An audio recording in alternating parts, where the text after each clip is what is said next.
Spika atafungua bahasha yenye hati hiyo mbele ya Bunge na kusoma mbele ya Bunge jina lililopendekezwa na Rais na kutaka Bunge kutekeleza wajibu wake kwa mujibu wa ibara ya 51 ibara ndogo ya pili ya Katiba ya Jamhuri ya Muungano wa Tanzania. Mheshimiwa, tuna zoezi zito sana, naomba mtulie. Spika anaweza kusitisha shughuli za Bunge ili kutoa nafasi kwa mwanasheria mkuu wa serikali kuandaa azimio na kumthibitisha waziri mkuu na katibu wa Bunge kuandaa karatasi za kura. Baada ya Bunge kurejea, Spika atamwita mwanasheria mkuu wa serikali ili atoe hoja kwa kuwasilisha azimio na kumthibitisha waziri mkuu mteule kwa mujibu wa ibara ya 52 ibara ndogo ya pili ya Katiba. Katika maelezo yake anaweza kuelezea mamlaka na wajibu wa waziri mkuu kama ilivyoainishwa kwenye ibara ya 52 ibara ndogo ya kwanza, pili na tatu ya Katiba. Mheshimiwa Spika, naomba kuwasilisha.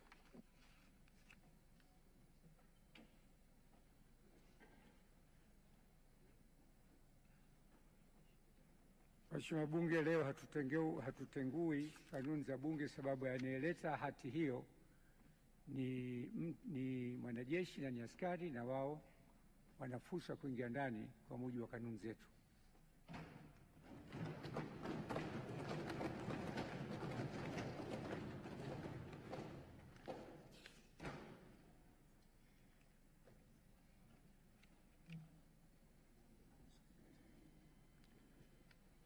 Naomba mhusika DC aingie ndani.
Brigedia Jenerali Mashauri mpambe na msaidizi masuala ya kijeshi wa Mheshimiwa Rais wa Jamhuri ya Muungano wa Tanzania. Mheshimiwa Spika, nimeelekezwa na Mheshimiwa Rais Dr. Samia Suluhu Hassan na Amiri Jeshi Mkuu wa Jamhuri ya Muungano wa Tanzania kuwasilisha ujumbe maalum kwako. Kwa heshima na taadhima, naomba nikukabidhi.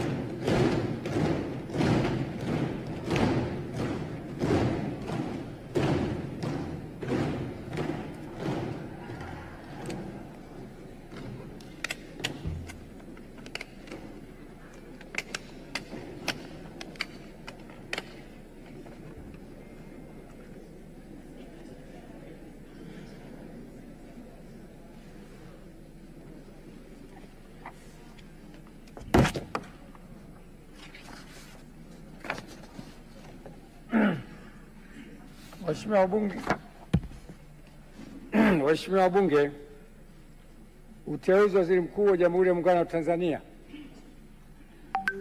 Mheshimiwa Spika, kwa mujibu wa Katiba ya Jamhuri ya Muungano wa Tanzania ibara ya 51 kifungu kidogo cha pili, Rais wa Jamhuri ya Muungano wa Tanzania baada ya kushika madaraka yake ndani ya siku 14 atamteua mbunge wa kuchaguliwa kutoka katika jimbo la uchaguzi anatokana na chama cha siasa chenye wabunge wengi zaidi, au kama hakuna chama cha siasa chenye wabunge wengi zaidi, basi atateuliwa anaelekea kuungwa mkono na wabunge wengi kwa waziri mkuu wa Jamhuri ya Muungano wa Tanzania.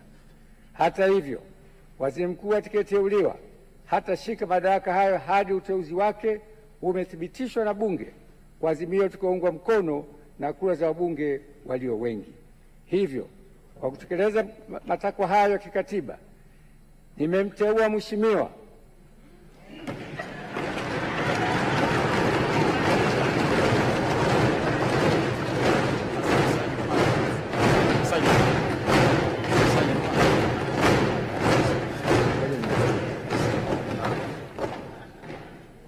Daktari Mwigulu Lameck Nchemba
Waheshimiwa, naomba tukae. Hajaapishwa bado, naomba tukae.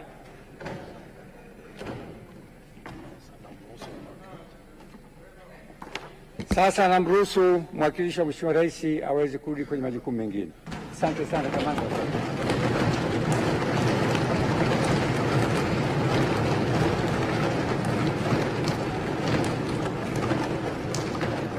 Hivyo, kwa kutekeleza matakwa hayo kikatiba, nimemteua Mheshimiwa Daktari Mwigulu Lameck Nchemba mbunge ili uteuzi wake uthibitishwe na bunge lako tukufu kwa waziri mkuu wa Jamhuri ya Muungano wa Tanzania, na kutakia majukumu mema. Mungu ibariki Tanzania. Daktari Samia Suluhu Hassan, Rais wa Jamhuri ya Muungano wa Tanzania.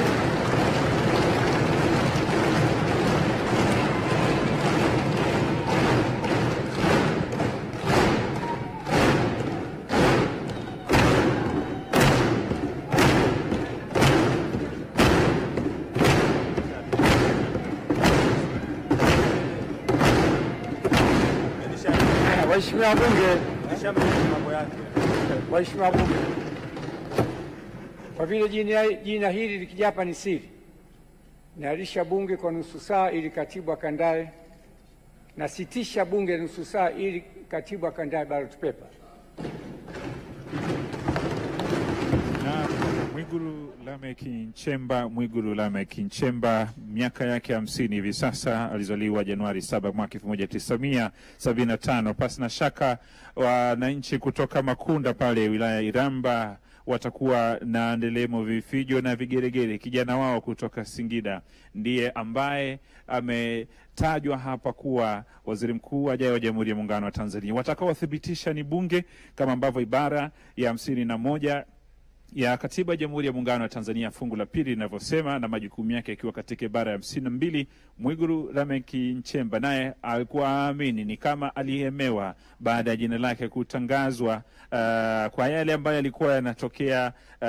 Imemshangaza kwa uso wake ulivyokuwa. Kwa kinachoendelea hapa sasa ni kwenda kuandaa karatasi ambazo zitahusika katika kumthibitisha hapa bungeni na kwa bunge wote. Mwigulu Lameck Nchemba, waziri wa fedha katika awamu iliyopita, amepitia katika njia mbalimbali hadi katika uongozi wake katika nchi hii ya Tanzania. Tunafahamu yeye ni kada wa Chama cha Mapinduzi. Tangu Machi 31 mwaka 2021 amekuwa waziri wa fedha wa Jamhuri ya Muungano wa Tanzania, akifanya majukumu hayo kwa nafasi hiyo, na tumekuwa tukishuhudia katika miaka mingi ya fedha katika upitishaji wa bajeti kile ambacho amekuwa kikisaidia serikali, na pongezi zinamiminika kwake sasa hivi akiendelea kuhemewa. Tutafahamu baadaye wabunge watampitisha ama itakuwaje. itakuwa ni baada ya nusu saa ambayo spika wa bunge ameitangaza hapa. Anaendelea kuchukua pongezi zake ama maua yake kwa kutajwa tu hilo jina, basi itakuwa ni heri kwake. Na tumesema wananchi wa kule Makunda, Iramba, Singida, pasi na shaka huko sasa hivi watakuwa wanasikilizia nderemo, vifijo na vigeregere vikiendelea katika maeneo haya. Amekuwa mbunge wa Iramba Magharibi tangu mwaka 2010 na karejea 2015 katika uchaguzi wa 2015, 2020 na amerejea tena kwa mwaka wa 2025.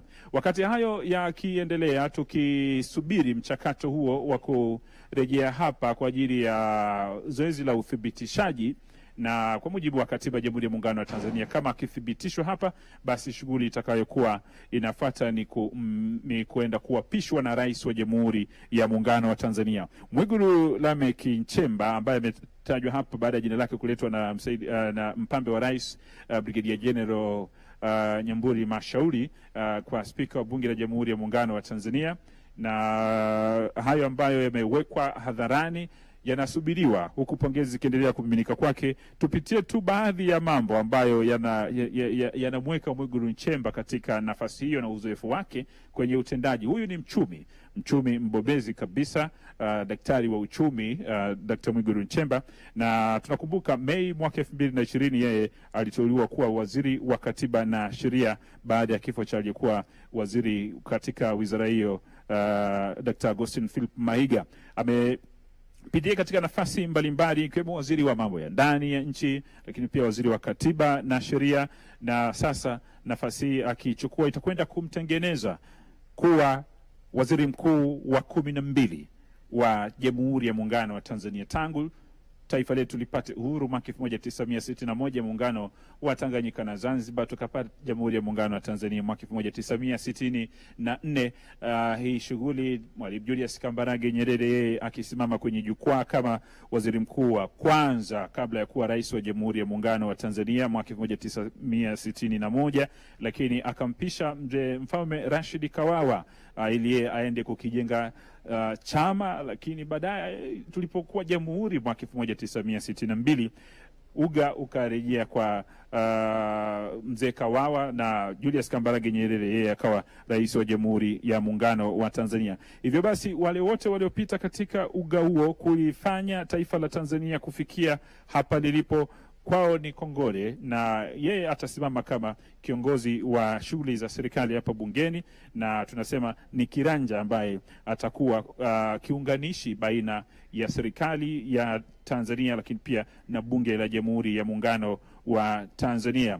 Tupitie baadhi ya wale ambao wamepata kuhudumu katika nafasi kama mawaziri wakuu wa Jamhuri ya Muungano wa Tanzania hadi hivi leo kutajwa kwa jina la Mwigulu Lameck Nchemba, ambaye kama akipitishwa na bunge hapa, basi atakuwa anachukua mikoba ya Kassim Majaliwa ambaye mwaka 2015 bungeni hapa pia lilitajwa jina lake, akapita hapa, wabunge wakamthibitisha, na hatimaye katika uongozi wa awamu ya 5 ya Dr. John Pombe Magufuli, yeye akazishika hatamu za kiuongozi kwa mwaka huu wa 2015. Lakini Rais Samia Suluhu Hassan baada ya kifo cha Dr. John Pombe Magufuli akaendelea kumwamini waziri mkuu Kassim Majaliwa, na amehitimisha naye kwa mwaka huu wa uchaguzi, na tukiendelea na ungwe nyingine ya awamu ya pili ya uongozi wa serikali ya awamu ya 6 ya Jamhuri ya Muungano wa Tanzania.